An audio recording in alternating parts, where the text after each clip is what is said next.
अस्सलाम वालेकुम everyone. Price and output determination के में जो हम पढ़ रहे हैं उसमें आज हम पढ़ेंगे मोनोपली कि मोनोपली मार्केट के अंदर कैसे जो है प्राइस एंड आउटपुट डिटरमिन की जाती है। मोनोपली को हम पहले ऑलरेडी एक्सप्लेन कर चुके हैं एक वीडियो में, उसका भी लिंक आपको नीचे मिल जाएगा, आप उसमें जाइए, पहले ये देख लीजिए कि मोनोपली में हमने ये भी बात की थी कि मोनोपली होती क्या है और मोनोपली फॉर्म कैसे होती है, इसकी फॉर्मेशन कैसे होती है, किन वजूहात की बिना पे मोनोपली आती है मार्केट में और मोनोपली के एडवांटेजेस क्या हैं। ये इंटरेस्टिंग है, बहुत सारे लोगों को लगता है मोनोपली के सिर्फ डिसएडवांटेजेस हैं, तो हमने उसमें कुछ एडवांटेजेस भी एक्सप्लेन किए थे। इसी तरह आज हम इसमें जो वीडियो में जो इंटरेस्टिंग बात है वो ये बात है कि हम ये भी बताएंगे, अमूमन यही समझा जाता है कि मोनोपली वाला जो बंदा है यानी जो मोनोपलिस्ट है वो तो बस एब नॉर्मल प्रॉफिट कमाता है, वो तो बस लॉस नहीं करता। भाईजान मोनोपली वाला भी लॉस कर जाता है। आज हम बताएंगे कि मोनोपली वाला लॉस कैसे करता है, इवन ब्रेक इवन पे भी आ जाता है और मोनोपली लॉस भी करती है। तो तीनों सिचुएशन को हम डिस्कस करेंगे आज कि मोनोपलिस्ट जो कि यूजुअली समझा जाता है कि प्रॉफिट कमाता है वो किस सिचुएशन पे होगा और लॉस किस सिचुएशन पे होगा और ब्रेक इवन किस सिचुएशन पे होगा। तो कोकब मंजूर आपकी खिदमत में हाजिर है, जुड़े रहिए हमारे साथ और वीडियो देखते रहिए। अच्छी लगे तो प्लीज़ शेयर कीजिए करें ताकि बाकी लोगों का भी फ़ायदा हो। अगर आपको वैल्यू लगती है वीडियो में तो शेयर करें, अगर नहीं लगती तो एक अननेसेसरी चीज़ किसी दूसरे को भेजने से, उसको तंग करने से बेहतर उसको ना भेजिए। ठीक है जी। सो लेट्स बिगिन जी। What is monopoly? You remember that we have explained earlier, monopoly is a market where one firm dominates in the market. अच्छा, तो अगर डोमिनेट कर रही है तो फिर कहाँ पे प्रॉफिट कमाएगी? उसके तो ज़्यादा चांसेस तो यही हैं कि वो प्रॉफिट कमाएगी। तो जो मेन क्राइटेरिया है वो ऑलरेडी आपको मालूम है, जहाँ पे मार्जिनल कॉस्ट मार्जिनल रेवेन्यू के बराबर हो जाती है, that is the determining point. वहाँ पे हम देखते हैं कि मोनोपोलिस्ट कितनी आउटपुट प्रोड्यूस कर रहा है और उस लेवल पे उसकी मार्जिनल एवरेज कॉस्ट और एवरेज रेवेन्यू कितना है, उसी हिसाब से पता लगता है कि ये प्रॉफिट अर्न कर रहा है कि नहीं। तो producing at an output level, जहाँ पर एमआर जो है मार्जिनल रेवेन्यू मार्जिनल कॉस्ट से बड़ा है, वहाँ पर क्या करना है, और मार्जिनल रेवेन्यू मार्जिनल कॉस्ट कम है, वहाँ पर उसने क्या करना है। तो इसको हम यूँ एक्सप्लेन कर देते हैं कि देखें, जब मार्जिनल रेवेन्यू मार्जिनल कॉस्ट से ज़्यादा हो एक मोनोपोलिस्ट फर्म का, तो monopolist gain profit by increasing output, तो उसको चाहिए कि ज़्यादा प्रोड्यूस करे। क्यों?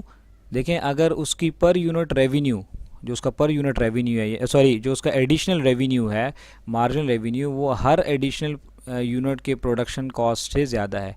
इसको यूँ ले लें कि अगर वो एक यूनिट प्रोड्यूस करे तो उस पर 5 रुपये अगर ख़र्चा आ रहा है तो उसी यूनिट को वो 6 रुपये में बेच रहा है, तो उसको वो जितना बेचता जाएगा उतने उसके मुनाफा होता जाएगा।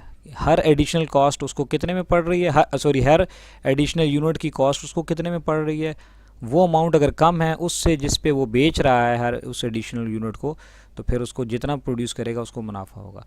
इसी के वाइस वर्सा अगर हो जाए तो फिर वो क्या करेगा कि उसको चाहिए कि अपने प्रोडक्शन कम करता जाए। Production gains, monopolist gains profit by decreasing output, क्योंकि हर आने वाला यूनिट जो है वो प्रोड्यूस तो ज़्यादा पैसों में हो रहा है और जो उसको वो बेच रहा है वो कम पैसों में बेच रहा है। यानी 6 रुपये का प्रोड्यूस कर रहा है और बेच रहा है उसको 5 रुपये में है। So 5 means marginal revenue is less than marginal cost, it's better to decrease the production, right.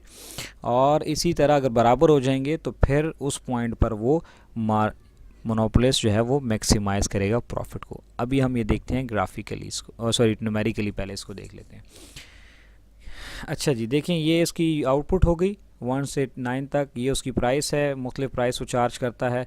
उसका टोटल रेवेन्यू कैसे कैलकुलेट होता है, 33 into 1 33, 30 into 2 60, 27 into 3 81।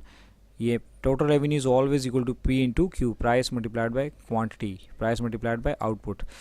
Margin revenue कैसे होगा, देखें 60 माइनस 33 इसका 27 आ गया, 81 माइनस 60 इसका 21 आ गया। इस तरह से मार्जिन रेवेन्यू कैलकुलेट हो गया। टोटल कॉस्ट गिवन है, मार्जिनल कॉस्ट कैसे होती है कैलकुलेट, 48 माइनस 47, ठीक है, 50 माइनस 48 2, 54 माइनस 54, ठीक है। एवरेज टोटल कॉस्ट कैसे कैलकुलेट होती है, total cost divided by quantity, 48 divided by 1 48, 50 divided by 2 25, 54 divide by 3 18, ठीक है। प्रॉफिट कैसे कैलकुलेट होता है, total revenue minus total cost, ये लिख लें अपने पास, ठीक है ना, यहाँ पे नहीं लिखा हुआ। Total revenue minus total cost, तो टोटल रेवेन्यू 0 है, कॉस्ट 47 है तो माइनस 47 हो गया। यहाँ पे 33 माइनस 48 माइनस 15, देन 60 माइनस 50, सो 10 हो गया, ठीक है। इस तरह से वो प्रॉफिट करता चला जा रहा है, and again it's becomes in minus. अब आप मुझे बताएं कहाँ पर प्रॉफिट मैक्सिमाइज हो रहा है, जी देख के बताएं, शाबाश, hurry up. Yes yes, if you selected 4 it's correct.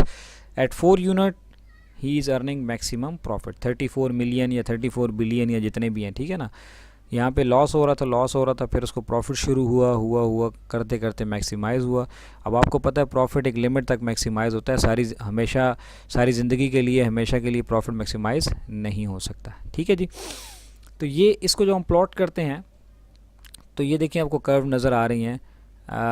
ये है जी MR is equal to MC, ये वो पॉइंट है जहाँ पर MC MR कर्व के बराबर आ गई है। इस पॉइंट के ऊपर हमारे एवरेज रेवेन्यू इतना है और एवरेज कॉस्ट जो है वो इतनी है, यानी इसको कोई भी फिगर दे दें, 10-15 दे दें, ठीक है। तो ये इतना जो एरिया है ये सारा उसका प्रॉफिट हो गया, यानी MC is equal to MR पे क्या करता है, अगर उसकी एवरेज कॉस्ट जो है वो उससे कम है जितना उसका एवरेज रेवेन्यू है, तो यानी पर यूनिट वो मिसाल के तौर पे 15 रुपये पे बेच रहा है और पर यूनिट 10 रुपये का वो बना रहा है, तो the more he is producing the more is earning profit, ठीक है। ब्रेक इवन पे कैसे होगा, अगर उसका पर MC is equal to MR वाले पॉइंट के ऊपर, यानी इस पॉइंट पे MC कर्व और MR कर्व जहाँ इंटरसेक्ट कर रही हैं, इस पॉइंट के ऊपर कॉस्ट और रेवेन्यू बराबर है। ये ब्लू कर्व जो है D वाली, ये एवरेज रेवेन्यू होता है, ठीक है जी, इसको प्राइस भी कहते हैं। तो ये पर यूनिट जितना बना रहा है उतने पे बेच रहा है, तो ये उसका ब्रेक इवन हो जाएगा। और लॉस में कैसे होगा, लॉस में ऐसे होगा कि अगर इस पॉइंट के ऊपर, यानी MC is equal to MR के ऊपर उसका रेवेन्यू तो इतना है, लेकिन उसका जो कॉस्ट है पर यूनिट वो ज़्यादा है। देखें कॉस्ट इतनी है, अब 15 की वो बेच रहा है और 20 रुपये की वो बना रहा है, तो ठीक है ना, ये CM को समझ लें 20 रुपये हैं ताकि आपको समझ में आए, तो ये सारा उसका लॉस हो जाएगा। So monopolist can earn profit, can be at break even and can some time incurring losses. आपका बहुत बहुत शुक्रिया। कॉन्सेप्ट में कोई चीज़ समझ नहीं आई तो आप पूछ लीजिए, और अगर आपको लगा कोई कॉन्सेप्ट गलत एक्सप्लेन हो गया गलती से या नालायकी की वजह से मेरी, तो please do let me know, ताकि और कमेंट्स में लिखें ताकि सबको पता चले और सबकी इस्लाह हो जाए मेरे समेत। बहुत शुक्रिया, थैंक यू।